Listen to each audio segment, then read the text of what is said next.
इस सदी के माँ बाप जितनी चिंता कर रहे हैं बच्चों की, उतनी उन्होंने कभी भी नहीं की थी। फुर्सत भी नहीं थी, समय भी नहीं था कि बच्चों के साथ बैठे, कि रेडियो सुने, कि टेलीविजन देखे, कि बच्चों को फिल्म ले जाए। कहां सुविधा थी, कहां समय था। रोटी रोजी पूरी नहीं हो रही थी, बच्चे जल्दी ही प्रौढ़ हो जाते थे। ये तुमने ख्याल किया? अभी भी गांव के बच्चे जल्दी प्रौढ़ हो जाते, क्योंकि छोटी सी बच्ची चली पिता का भोजन लेके खेत की तरफ। उतनी छोटी बच्ची शहर की किसी काम की नहीं, उस पर तुम कोई भरोसा नहीं कर सकते। वो अपनी भोजन ठीक से कर ले वही मुश्किल मालूम होता, पिता का भोजन क्या खाक ले जाएगी। गांव की छोटी बच्ची घर का भोजन बनाने लगती। अभी तुम्हारी बच्ची को भोजन करना भी नहीं आता, उस पर टेबल पे उसके सामने बैठ के मां को उसको भोजन करवाना पड़ता है। तुम जरा फर्क देखो, जितना छोटा गांव होगा उसके बच्चे उतने ही जल्दी प्रौढ़ हो जाते। चले गाय को चराने, बैल को चराने, दूध लगाने, लकड़ी बीनने, जिंदगी शुरू हो गई। मनोवैज्ञानिक तो कहते हैं कि जिसको हम अब कहते हैं किशोरावस्था, वह होती ही नहीं थी पहले, क्योंकि 7-8 साल का बच्चा तो काम में लग जाता। अब बच्चा जब 25 साल का हो जाता तब काम में लगता है, और तब भी लग जाए तो सौभाग्य। सबसे ज्यादा उपद्रव भी 18 और 25 साल के बीच के बच्चे करते। खाली है, ताकत हाथ में आ गई, काम कुछ है नहीं।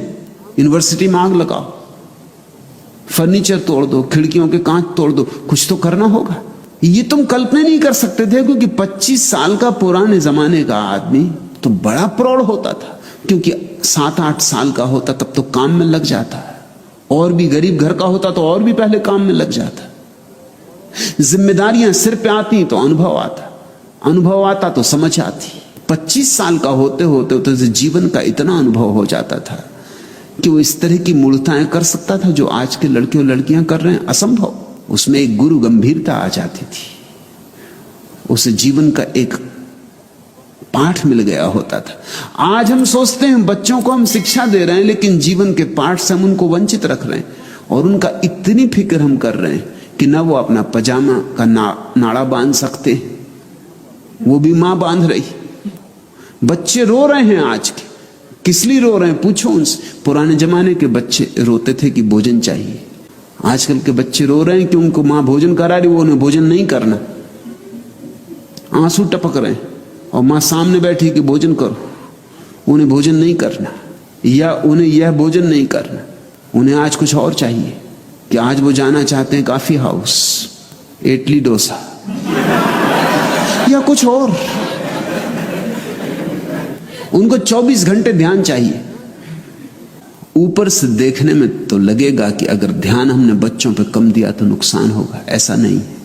और भी एक बात तो उससे कहूं कि अक्सर हम बच्चों पर ध्यान देते हैं जब बच्चे बीमार होते, परेशान होते, रुग्ण होते। वैज्ञानिक हिसाब से जब बच्चे रुग्ण होते हैं, परेशान होते हैं, बीमार होते हैं, तब बहुत ध्यान नहीं देना चाहिए, क्योंकि ध्यान का गलत संबंध जुड़ रहा है। बच्चा बीमार है तब मां उसके पास बैठकर सिर दबा रही। अब जब भी इस बच्चे को भविष्य में सिर दबाना होगा, ये बीमार हो जाएगा। बच्चों पर जब वे रुग्ण हो तो उनकी सेवा करना, लेकिन ध्यान मत देना। इन दोनों में बड़ा भेद है। जो जरूरत हो अपेक्षा पूरी करना, उनकी दवा की जरूरत हो दवा दे देना, उनको कंबल उड़ाना हो कंबल उड़ा देना, लेकिन ज्यादा उनकी खुशामद मत करना। कहीं ऐसा ना हो कि तुम्हारी खुशामद उनके भीतर बीमारी में न्यस्त स्वार्थ बन जाए। कहीं ऐसा ना हो कि उनको लगने लगे कि जब भी ध्यान चाहिए हो तो बीमार हो जाने से मिलेगा। मनोवैज्ञानिक कहते हैं कि दुनिया में 70% बीमारियां मानसिक है। 70% बड़ा अनुपात है, और ये 70% बीमारियां ऐसी हैं जो तुम चाहते हो कि हो जाएं। तुमने देखा परीक्षा के वक्त बच्चे बीमार हो जाते, परीक्षा के वक्त सारी दुनिया में बच्चों की बीमारियां एकदम बढ़ जाती, क्योंकि बीमारी सुगम उपाय है बचने का। परीक्षा देने की जरूरत नहीं, बीमार है। या अगर देनी भी पड़ी परीक्षा और पास न हुए तो भी कोई ये नहीं कह सकता कि कोई हमारी भूल हुई, बीमार थे। या अगर तृतीय श्रेणी में आए तो भी चलेगा, क्योंकि बीमार थे, क्या कर सकते हो।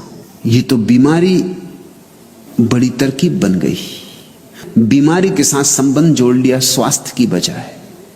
मेरी अपनी देशना तो यही है कि जब बच्चे स्वस्थ हों, चाहो तो उन पर थोड़ा ज्यादा ध्यान दे देना, मगर जब बीमार हो तो ज्यादा ध्यान मत देना। ध्यान को स्वास्थ्य से जुड़ने दो। जब बच्चे मस्त हों, आनंदित हों, उनको गले लगा लेना, लेकिन जब बीमार हो तब कंबल ओढ़ा कर उनको सुला देना। ये कठोर मालूम पड़ेगा, ऊपर से तो कठोर साफ ही लग रहा है, लगेगा कि मैं कोई उल्टी बातें सिखा रहा हूं। ऐसे मैं उल्टी ही बातें सिखाता हूं। लेकिन जब बच्चा बीमार हो तब उसे कंबल ओढ़ा के सुला देना, दवा पिला देना, बस ऐसे जैसे नर्स करती। उस वक्त मात्र तो मत दिखलाना, सुविधा हो तो नर्स ही रख देना, वो ज्यादा अच्छा।